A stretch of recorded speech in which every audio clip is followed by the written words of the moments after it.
I'd like to invest in things that I can hold a decade. I wouldn't be holding AMC stock or GameStop stock for a decade. You know, you could have made money on Carnival Cruise Lines and the airline trade, but I mean, I just wouldn't do it because I want to buy something and hold it for a decade. But generally, what's the one mistake? I mean, unless you were going to buy gold or long-dated sovereign debt with the money that you borrowed, the one mistake would be not to have borrowed the money. You almost couldn't lose money investing in anything. How do you lose money? You trade it, right? You basically buy GameStop, you short GameStop on margin, or you do some kind of short-dated trade. And I've lost money on short trades. Here's what I think about that. No one in the world is so smart they can guarantee your short-term trade is going to work. And any trade, no matter how intelligent it is, can be made to look scary if I compress the time frame enough. If I zoom in on your face with a 10,000 to 1 magnifying glass, I'll find a blemish. And if I track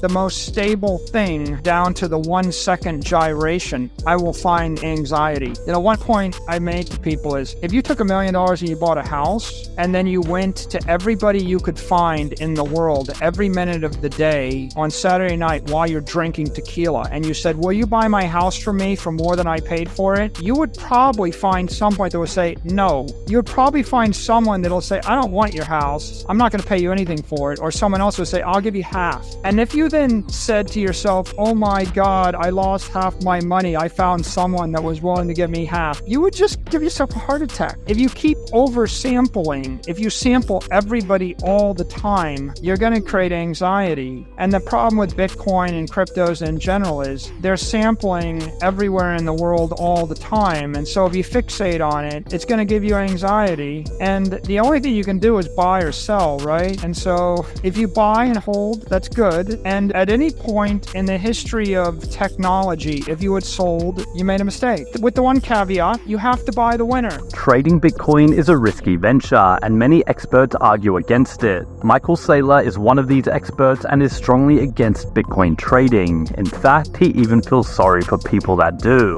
In his recent interview, Saylor explains why it's important to adopt a long-term investment approach with Bitcoin. He believes that trading or shorting Bitcoin is just like trading traditional stocks like Apple, Amazon, Facebook, or Google. It just doesn't work for most people. Saylor argues that it's rare for traders to become billionaires or even millionaires by shorting or trading these tech giant stocks, and that's the same principle for Bitcoin. Make sure to stick around to the end of the video where Saylor explains what everyone doesn't understand about Bitcoin. You have to buy the category killer. You buy Facebook, Google, Amazon, Apple, Microsoft. And so the question is, how long do you got to watch them win before you decide they're the winner? I mean, I think 30 years is a bit late. If you got to wait for 30 years before you pick the winner, right, you probably won't get outsized returns. But you could have watched them win for 10 years and bought them and still made a lot of money. The Chinese don't want capital to flow out of their country. They've got a closed economic system.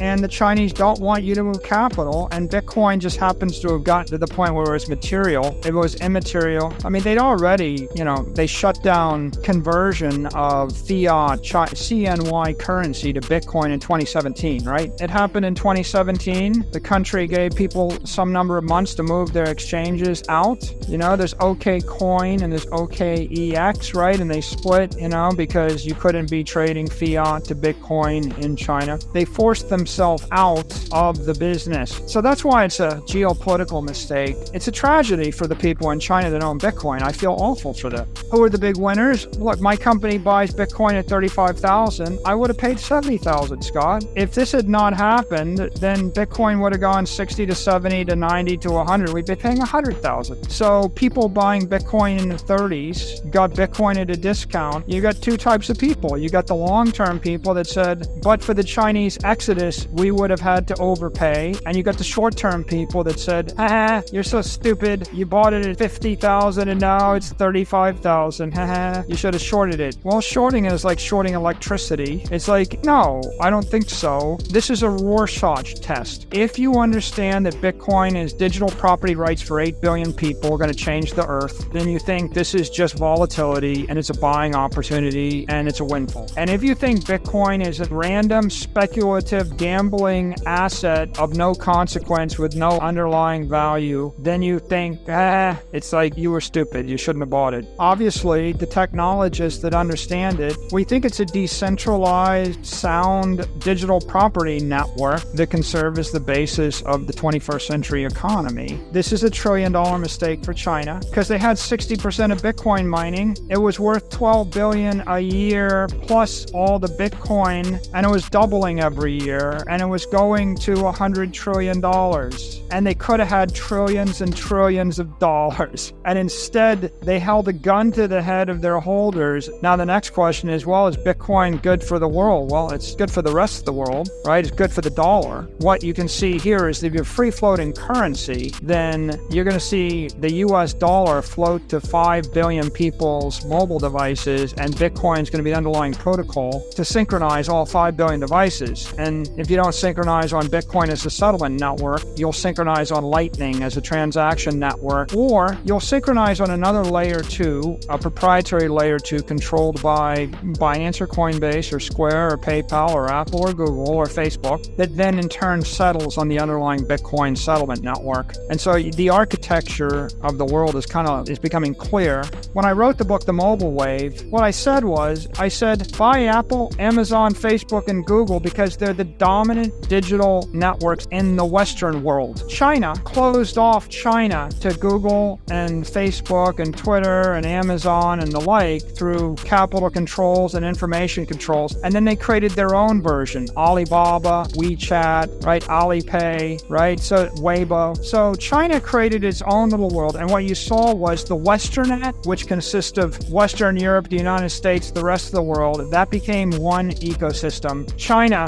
with their billion people, became the other ecosystem. And then you saw the category champions in both ecosystems. But ultimately, I would rather own Google than own the equivalent in China, especially because at least Google gives you right to property, which you can take to Sicily or Paris or London, and you can live in a free economy. Whereas if you've got all your wealth and your business trapped in China, it's a closed system and you have to stay within China. You don't have access to the rest of the world with it. You can't take your capital. And so ultimately, they close themselves off, which, it works in the near term, but on the long term, you got to bet against Google. I'm not. I really think the best way to understand Bitcoin is digital property for 8 billion people, and it's going to demonetize other forms of property in the same way that digital books sucked the information out of libraries and actual books and universities, and the same way that digital music sucked the music out of your CDs and your records and your phonograph and your piano and the orchestra. It's a simple collapsing of the economy from a high energy state where it's very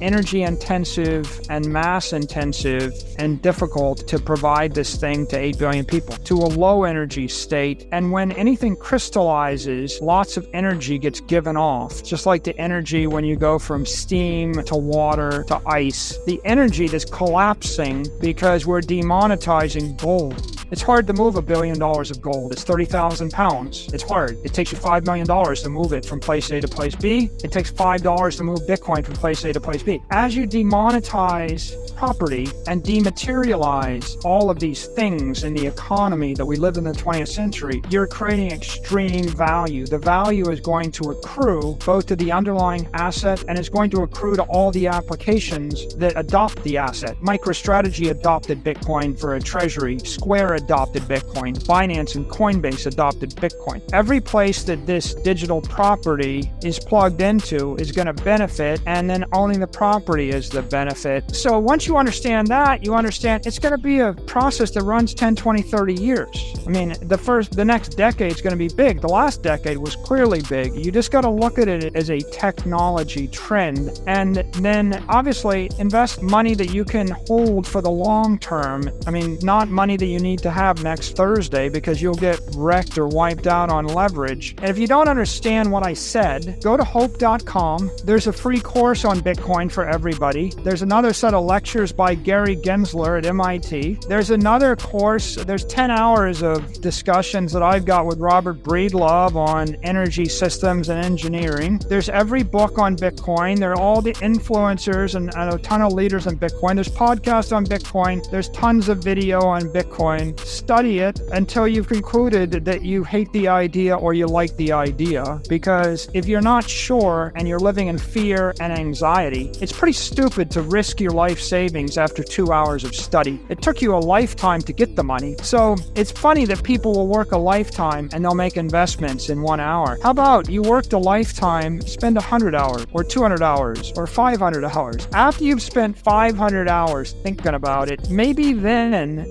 you make long-term decisions and you'll feel good about it. You'll know why you did it.